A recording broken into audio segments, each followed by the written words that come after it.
Hello everyone, thanks for attending. My name is Raphaël Joly. I work as a software engineer near Paris for a consulting company. I have not been able until now to use Scala professionally, but fortunately I have personal projects, among which is the Scala algebra system, SCAS, and this is what I am going to tell you about. So, why Scala for computer algebra? Maybe you know this Scala example in the Scala documentation about type classes. It deals with so-called categories like semigroup and monoid. And these are concepts that you find back in so-called categorial view of computer algebra, which is equivalent to just statically typed computer algebra. This was pioneered by the computer algebra system Axiom some decades ago. And more recently, there is the Java algebra system developed by Hans Kredel at the University of Mannheim in Germany, which uses this concept with Java generics. And looking at this Scala example, what I thought is that it was perfectly suited to computer algebra because basically it uses the same concept of categories. So how does it work? Here you define a method combine. Then you have an inheritance relationship between categories, here semigroup and monoid. Monoid defines null array function unit. This one is just to avoid repeating summon each time you want your type class instance. Here you have an instance for string and an instance for int. What is interesting is that with type classes you can add operation, arithmetic operation, not only on numbers but also on symbolic values. And this is as computer algebra is mainly concerned with symbolic values, then it's perfectly suited. The last line is how to use our type class instances to implement a sum function. In the categorial view of computer algebra, the main point is that you will forbid operations between elements of incompatible type, like for instance integer and rational. Types can be assembled into towers via domain constructors, like matrix or polynomial. Objects of arbitrary complexity are still manipulable precisely. For example, matrix of rational, matrix of modular integer, of 2. Categories allow to abstract over domains. So we had semigroup and monoid, and we can build up on that with ring and field, for example. If you have polynomial coefficients in a ring, you can build recursive polynomials, like polynomials of integers. Categories are tied by inheritance relation. Fields can inherit from rings, meaning each shares its characteristics. And optionally, you can have default methods. In the next slide, I'll show you an example of a default method.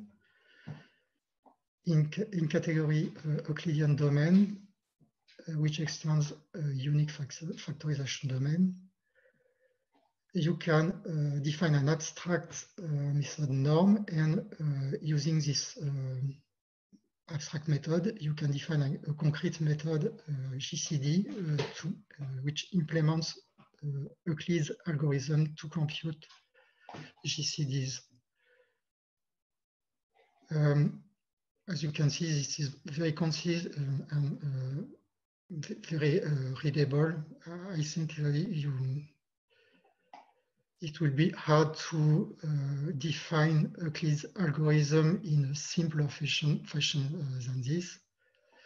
The strange operator here is just type safe equal, and it draws us closer to pseudocode that you find in textbooks, for example. This is an example of literate programming, sort of.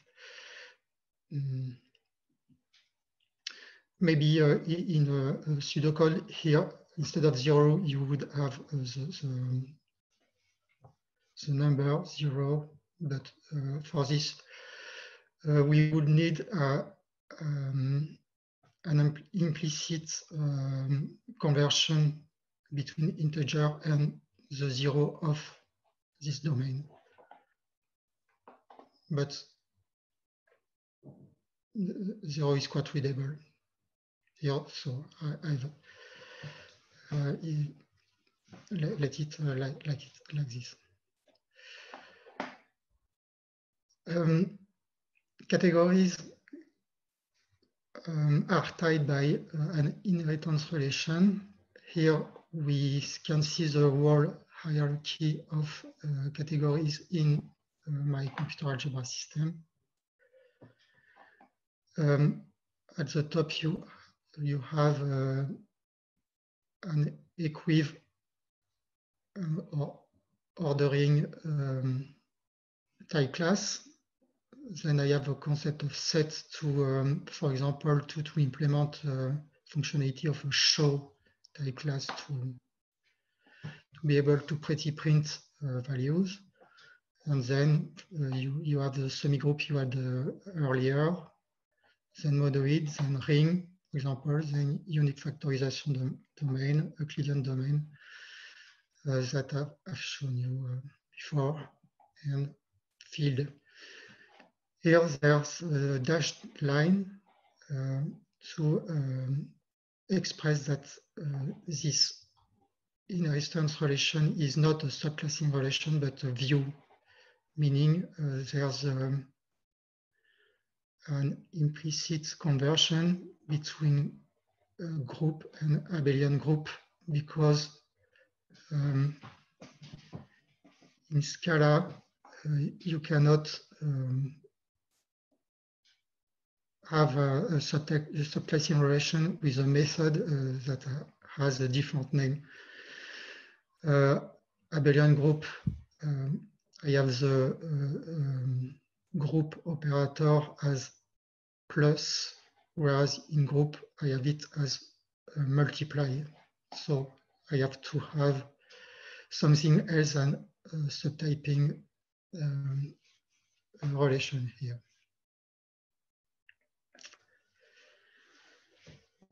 When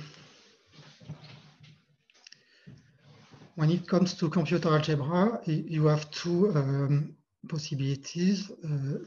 You can have libraries, and you also will need a way for the user to interact with the library via some kind of interface. In the Java algebra system, the decision was made to use scripting language available as part of the scripting API of Java instead of reinventing a whole language. So there are many scripting languages available in this API. For example, Jython. That way you can develop your library in a type-safe language, which will be eventually verbose, but what the scripting interface gives you is that it will relax this constraint. For example, you won't have to have type ascription all over the place. In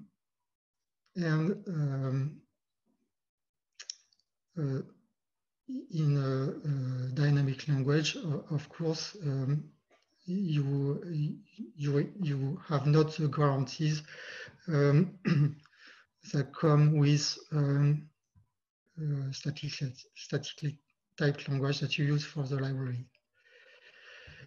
Here is an example, JAS example, Java Algebra System, for Chebyshev polynomial computation.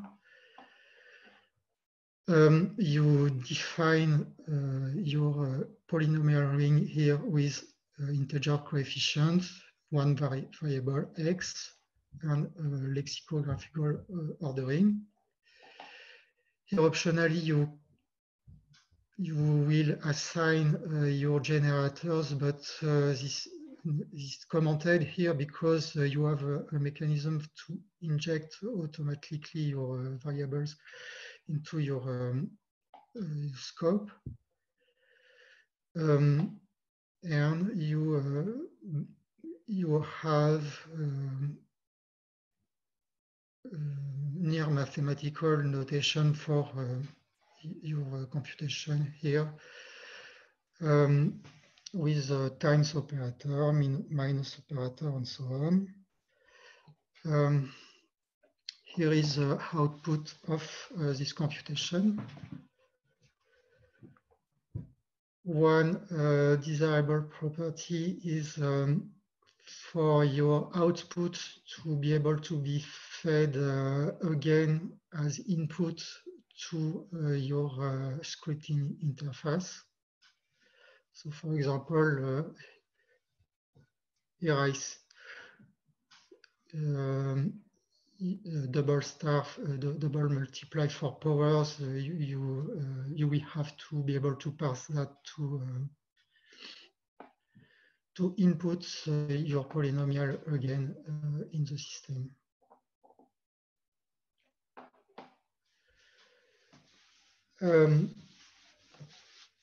One problem we have is that with our concision language, dynamic language, we are tempted to develop our whole library with this nice language, like is done, for example, in the SIMPy computer algebra system, which is developed in Python.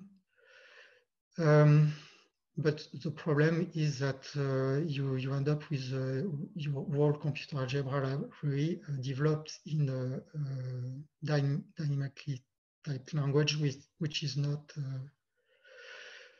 not so great. So here comes Scala into the picture. We would like to kind of get the same result with Scala than with Python.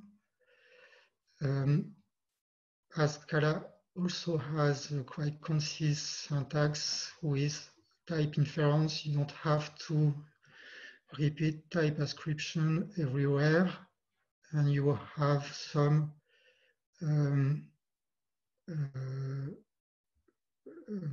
required feature like symbolic method to encode our operators, for example, and you also have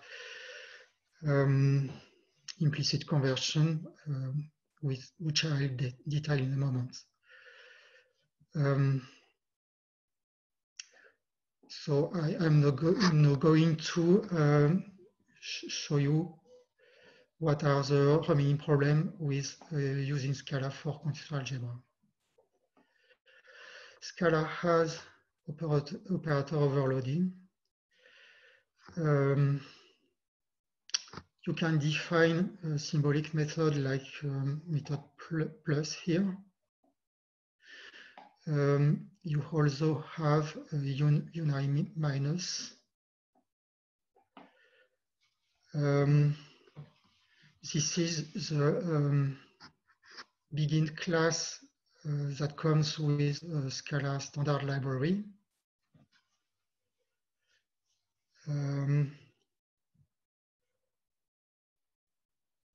This is developed independently from type classes, meaning what type classes gives you is that it will allow you to add operators to a class that doesn't have it in the first place. But here, this is an independent mechanism. You implement directly in your type your operators.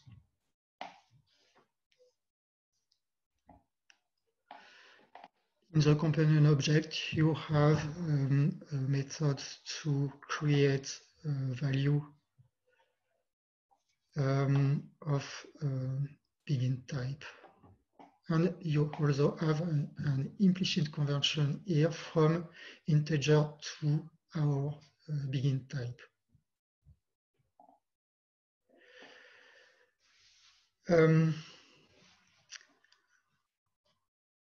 I am coming to implicit conversions now. Simplest one that you will have in almost any computer language is, for example, an implicit conversion from integer to long, for example. It allows you to add an integer to a long both in right-hand side and left-hand side. So implicit conversion on the previous slide allows you to add an integer to begins. Also on the right-hand side and left-hand side.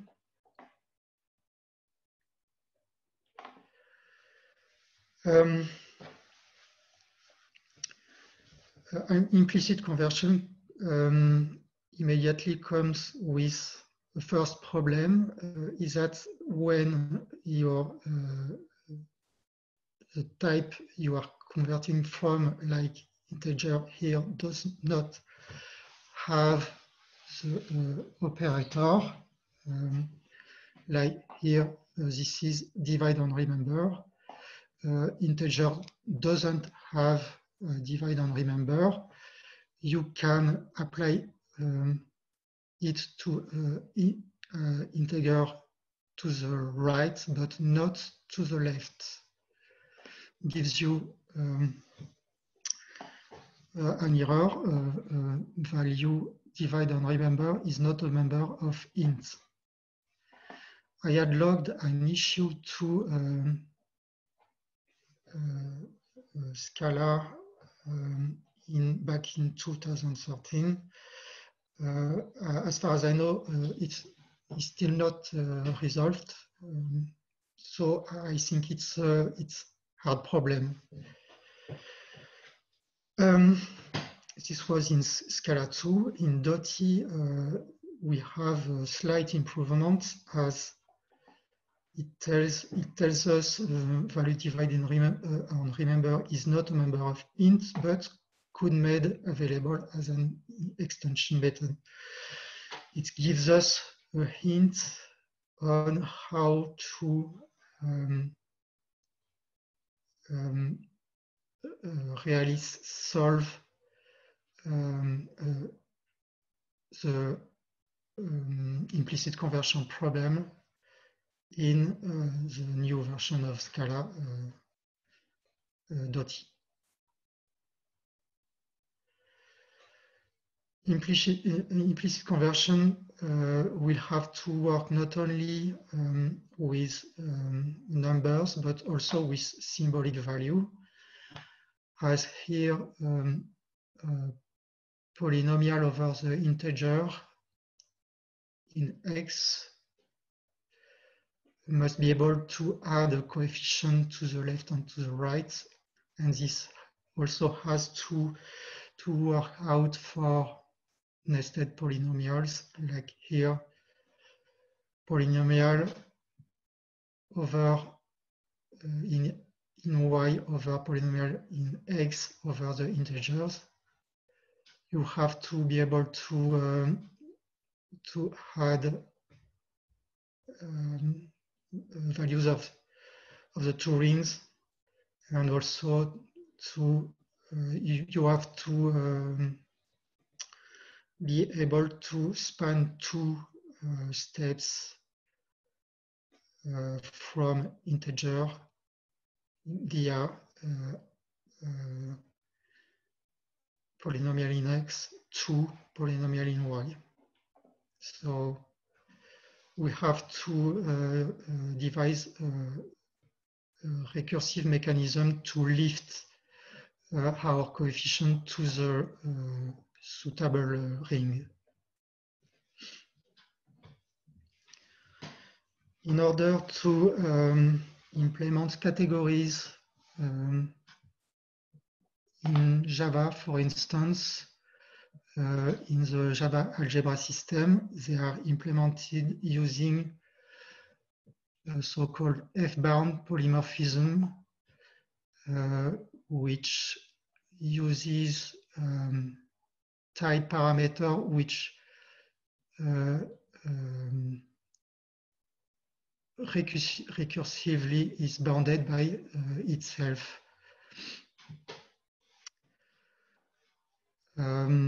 To model our category, there are two classes. One called here the factory, which allows us to implement nullary operator here, like the zero of the ring. And you have a second class for the elements to implement unary and binary operators like minus and plus here, respectively. An example definition with our ring category is for big integer. Well, it's pretty straightforward definition of our operator, zero nullary operator here. It builds us a new element with value 0. Binary operator plus takes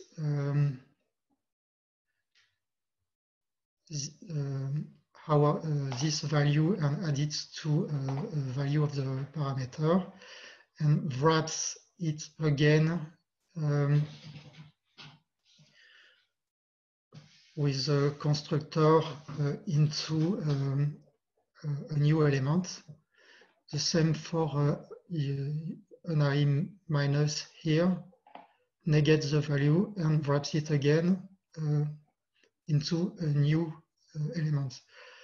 So as you can see with this kind of polymorphism, F-bounded polymorphism, we have to wrap somehow our values into a wrapper class to be able to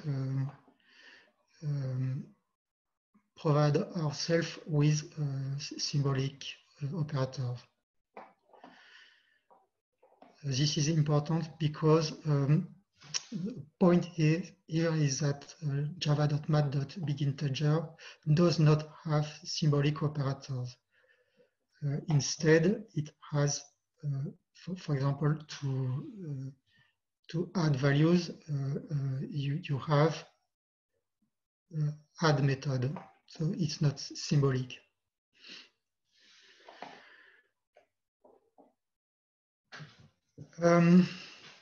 So what I wanted to do first in Scala and now in Dotty is to use type classes to provide myself with these symbolic operators. New in Dotty are extension methods and completely reworked type classes. They have distinguished implicit conversion from type classes. And I'll explain later why I think this decision was good, in my opinion. And you have also 3 new features that are of interest regarding computer algebra. That is numeric literals, multiversal equality, and inline. Inline will allow us to implement specialization, as I'll show you at the end of the talk.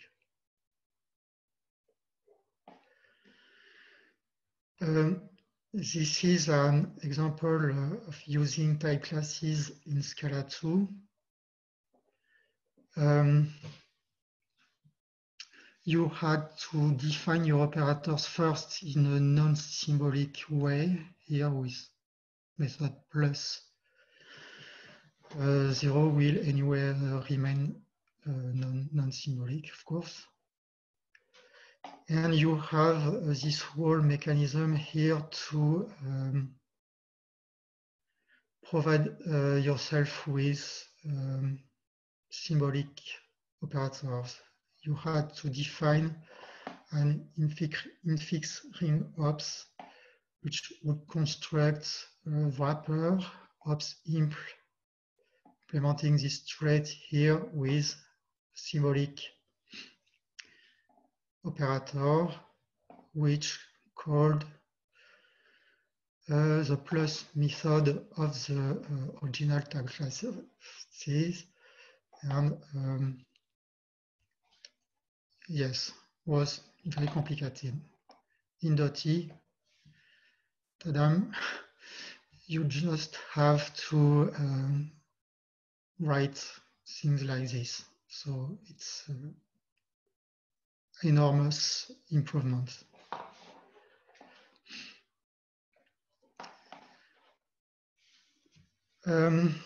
Regarding the motivation to use type classes instead of subtype polymorphism like in the Java algebra system is that it allows us to reuse existing types, which make it switchable to implement a DSL. For example,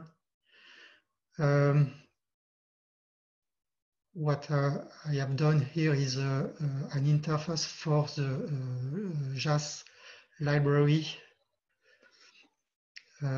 using this feature, Scala interface.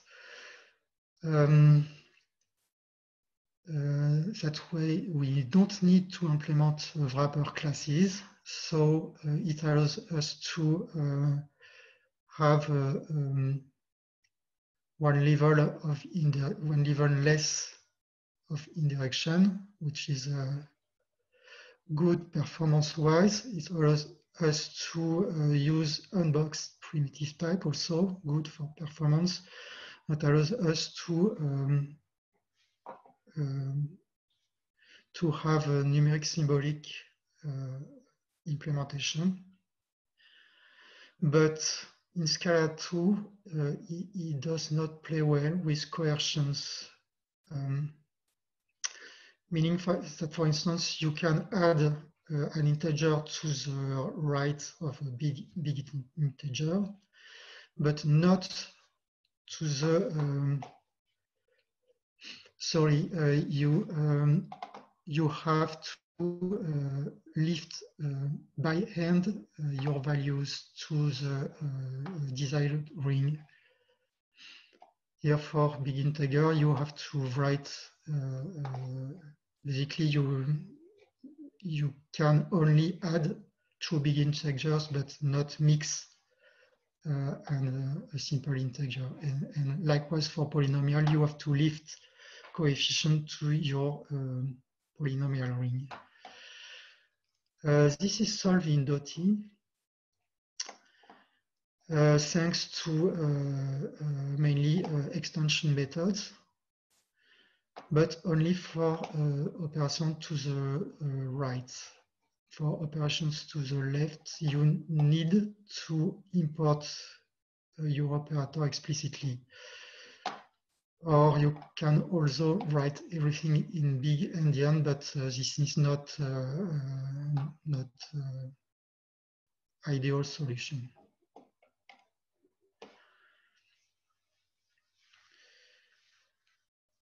In the documentation, they say that an extension method is applicable if it is visible in your scope, or if it is a member of a given instance that is an implicit value as a point basically in your scope. This is not completely accurate, as I will show in a moment.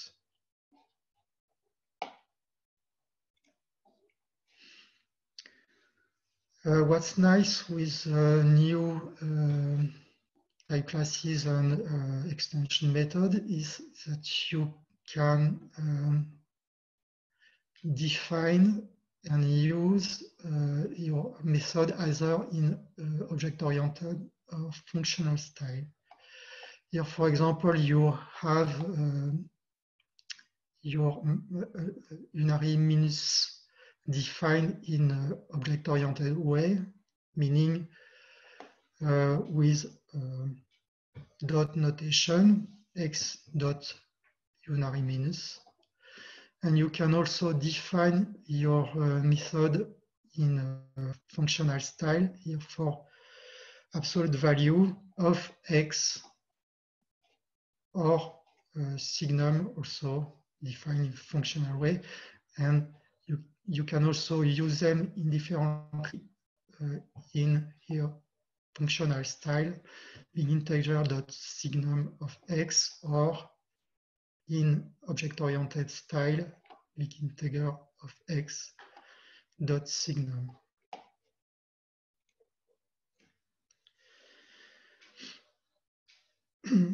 Let me now show you how I implemented my Scala adapter to JAS.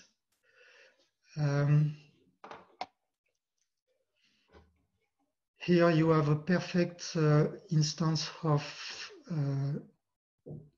an object functional implementation. Here you have a subtyping relation. This is because, as I said, JAS uses F-banded polymorphism, so you have to take it into account. Here, our definition here of a JAS ring, but you have also here a context bound that is functional programming concept. So here you have both an object-oriented and functional programming concept in the same program, which is quite an achievement of Scala. So here we can define our extension method called the non-symbolic method of JAS. So we have our ring operation here. We have our operation inherited from the fact that ring is an ordered ring. Here we have our ring specific method is unit characteristic. We have our 0 and our 1 of the ring, and we have here some print method to display our value either as a string or in Mathml.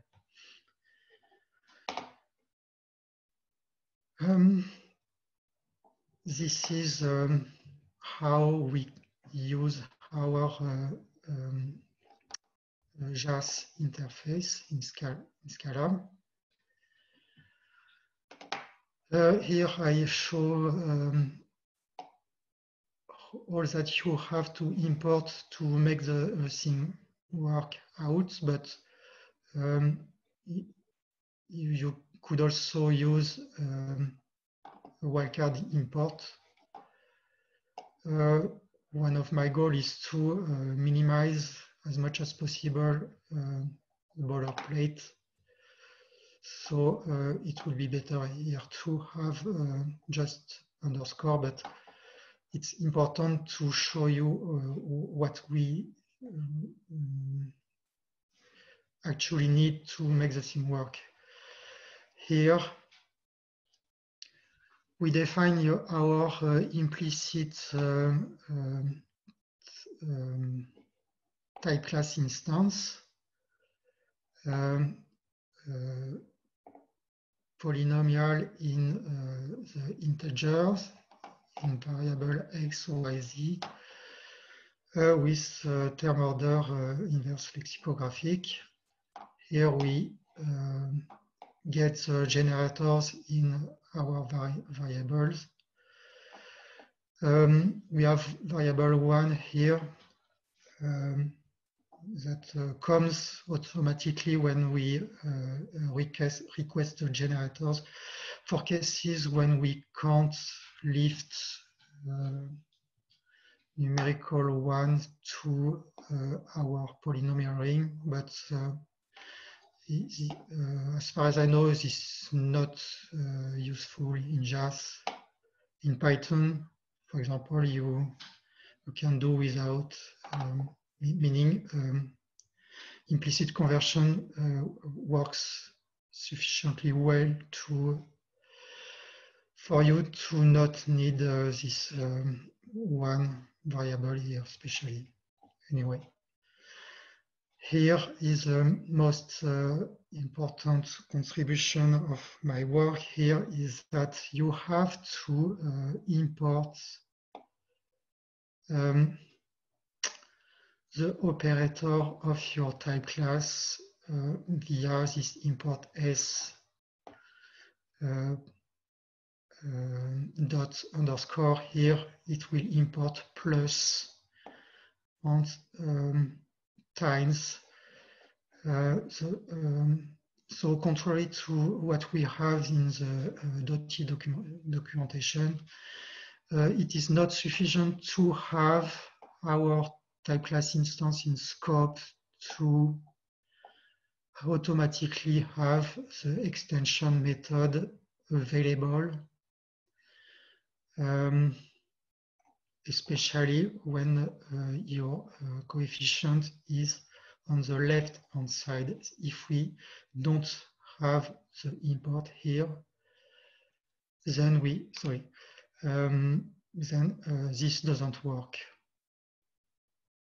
So this is an improvement we still might have in future version of Dotty, I think. For comparison, here's the equivalent Python code, which is even more concise, but Scala does not bad, I think, in comparison. So here, as I said, you don't really have to assign your generators because they are injected automatically. And here is our computation. This is, by the way, a well-known benchmark of polynomial multiplication.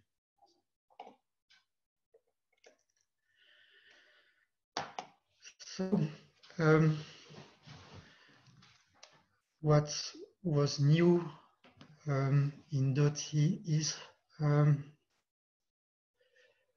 also the separation of implicit conversion from type classes definition. This is important because here at the top you have definition of an implicit,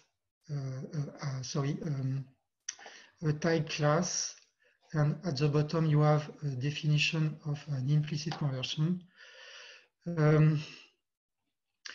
Given list ord of t colon ord translate to using ord of type ord of t parameters, which in turn translates to implicit def list ord with an implicit parameter order, whereas in implicit conversion definition, what you end up with is an implicit method, but with a non-implicit parameter, which with a much broader scope, meaning not every value in your scope will be implicit, but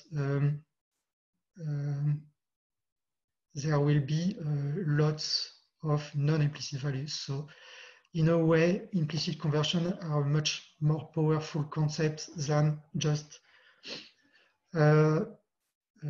dependent class type instance. So I think it was a good move to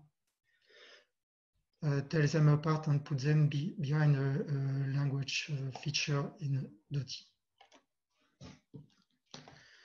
I don't know if I have much time still. Yes, I have to finish. So just a word about numeric literals. It doesn't allow you to lift coefficient on the left. Here you have an error. It doesn't. It cannot automatically convert from this literal number here to a big integer. So I have to use big integer constructor. Universal equality, likewise, does not allow us to lift coefficients. So I have developed my own. I have to develop my own type safe equal. And lastly, very promising feature is inline to allow you to specialize your generic implementation. And my first experiment shows that it basically is applicable to the domain of polynomial power products. For example, I can specialize and improve performance thanks to this inline, new inline feature in Dotty. So that was it. Thank you for your attention. And if you have any questions or comments, please.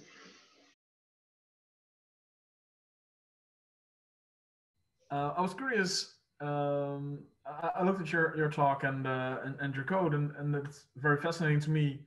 In part because it's mathematics basically, and I was wondering, why are you creating this? So what are you doing with your project?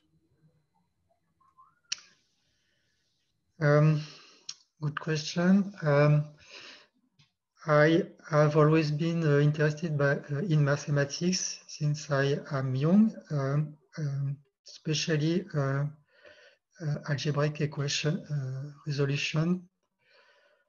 For instance, I had a book from my father with a solution of the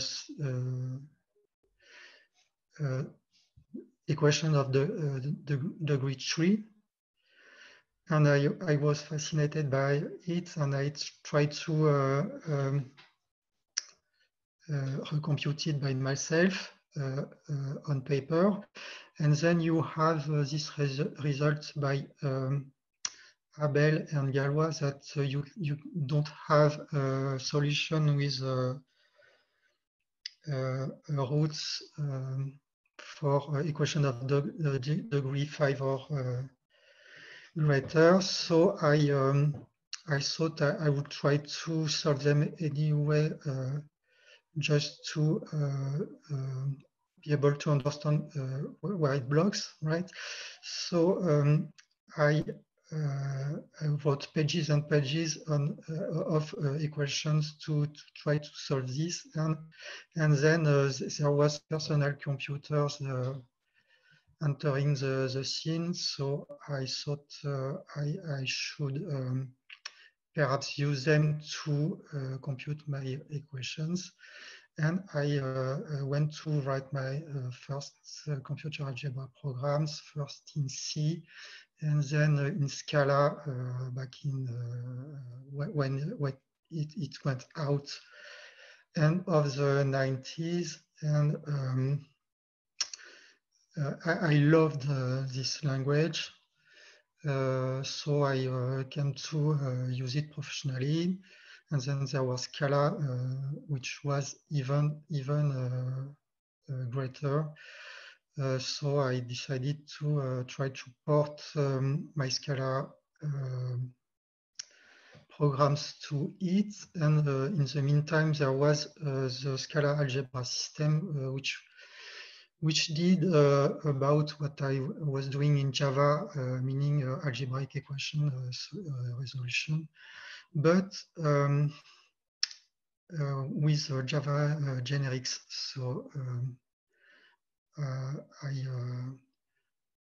I found it quite awesome. I contacted the developer, and he proposed me to write some paper together, and so we did. And yes, that's how I became a computer algebraist. But there is no use, professional or otherwise, beside just for fun for me. And perhaps trying to do some crypto, doing some crypto, because some years ago there was a solution. A crypto code was was cracked using a Grobner basis. So that's kind of cool too. Cool, thanks.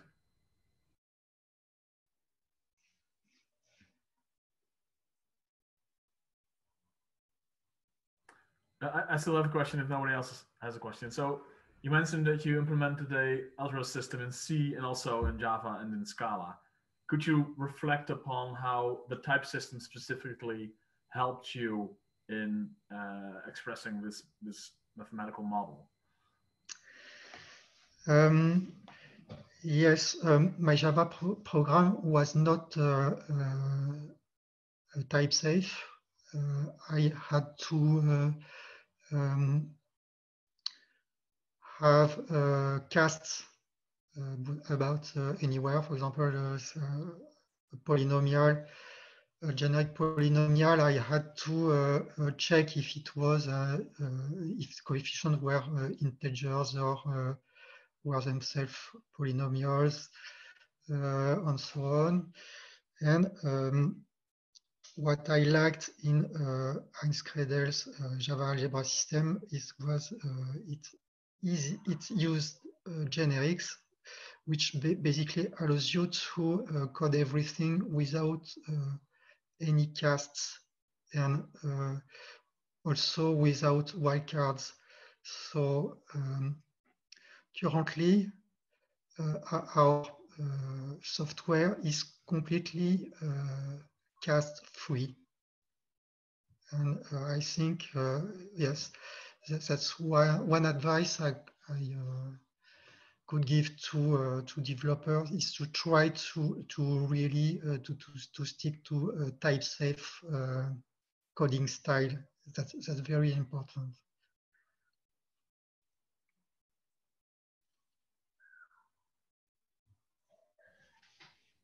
So this is a very technical question, but if you make extensions by forming a polynomial field and dividing out the ideal generated by a monadic reducible and doing that twice, you will end up with the same field if you do two extensions in a different order. Do you handle that, or is that just something that you know that you're isomorphic, but you don't explicitly handle that in your software?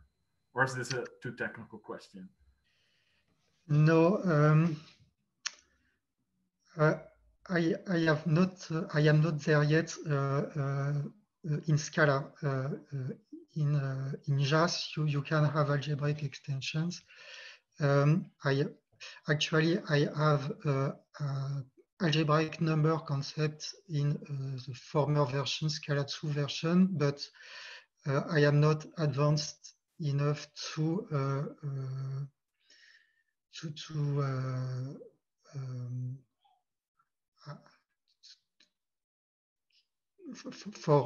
me to have asked for this question to be a problem yet, meaning I have only experimented with algebraic number in with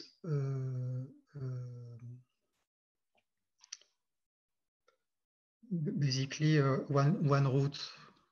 So I don't have nested algebraic numbers. Regarding a type rewriting system, what I have is Grobner bases are basically a rewriting system. Okay. Grobner bases, yes. Yes, Grobner base. Yes, okay. It's a rewriting system. And you have a paper from Thierry Coquan in, I think, 2000, mechanized proof of Buchberger algorithm used to solve, to compute Grobner bases in Coq. So what's interesting is that you have a sort of two areas of that are about to meet. These are the domain of automatic prover on the one hand, and on the other hand, you have general purpose languages, but which are also based on rewriting system, and you have type level programming that will soon be coming in Scala, and you maybe in the future be able to do in Scala the same as in Coq or Agda, right? That is maybe have a proof of the termination of Buchberger algorithm with a Scala program. Understood. It's very far from today's maybe state of computing, yes, but the idea is good. But I guess that it will be not in this year. No, perhaps not. Yes, but it's quite interesting. And about logic, are you thinking about describing some logic operations? In general, we can also write an interpreter for proofs. Yes, with type level programming, I think in Scala you have first order logic. To have higher order logic, in general, you have to have higher ranked types. Hence my question to Tanquois earlier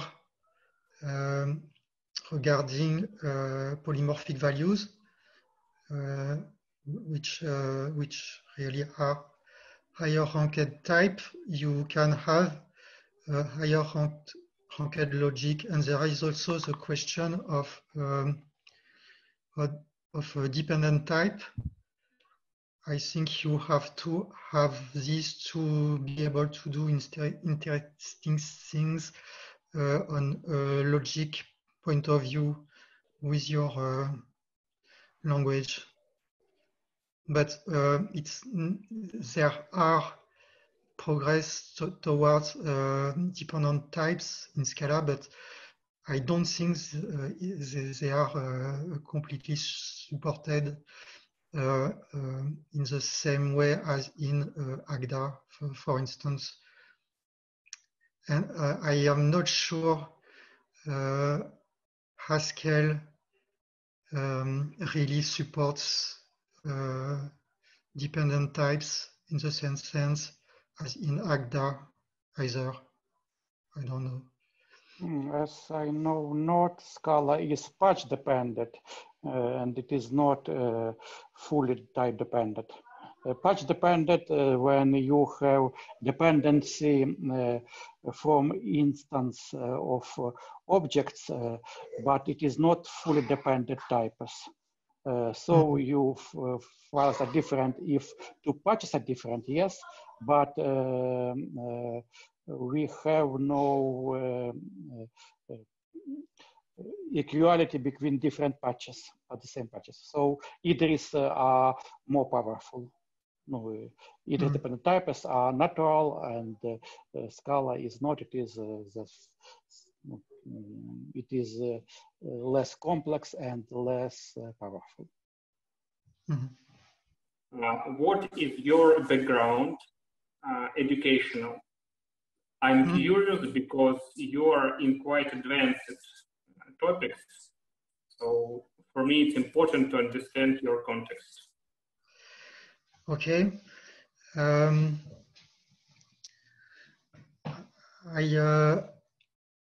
have made an engineer school in France, in Paris, and then I started right away to work in informatics, and I have always done math as a side project. But when I met Heinz Kredel, then I was really I really entered the community of computer algebra researchers, thanks to him.